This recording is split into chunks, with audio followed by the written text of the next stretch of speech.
Hello, it's me, Oscar from Marijuana Garden. Based on verified historical records, the claim in the image is almost certainly false. Here's a detailed breakdown. Timeline mismatch. Richard Branson's record-breaking hot air balloon attempts occurred in 1987 with the Virgin Atlantic Flyer, and in 1991 with the Virgin Pacific Flyer. There is no credible record of a stunt on April Fool's Day, 1989. Balloon design. Branson's balloons were designed for long-distance travel, not as UFO props. The Virgin Atlantic Flyer in 1987 was a traditional silver helium and hot air hybrid balloon, not UFO-shaped. No evidence of the stunt. Reputable sources like the BBC, Branson's autobiography, and the New York Times archives contain zero mentions of a dwarf in an ET costume or a UFO-themed landing. Honestly, such a public prank would have made headlines.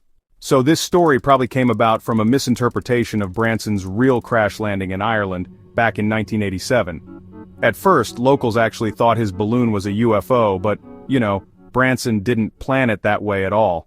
On July 2nd and 3rd, 1987, Richard Branson and pilot Per Lindstrand became the first to cross the Atlantic in a hot air balloon, the Virgin Atlantic Flyer. They ended up crash landing in a bog near Limerick, Ireland. Residents in the area reported seeing a silver object coming down, which, for a short time, sparked some UFO rumors. But just to be clear, Branson had no involvement in staging any of this confusion. That flight actually set a world record for distance, 2,900 miles. While Richard Branson is definitely known for some pretty outrageous marketing, there are a few verified examples worth mentioning. For instance, he once dressed as a bride to promote Virgin Brides back in 1996. He also drove a tank into Times Square for Virgin Cola in 1994, and in 2004, he offered free flights on Virgin Galactic through a lottery. So, just to wrap things up, the UFO and dwarf story is really just an unverified internet myth. The confusion that happened during Branson's 1987 landing was totally spontaneous, not something he staged.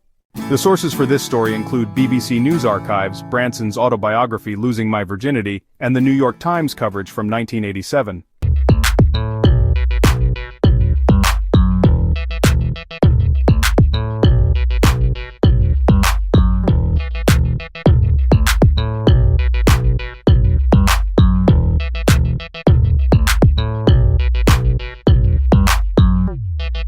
Thank you.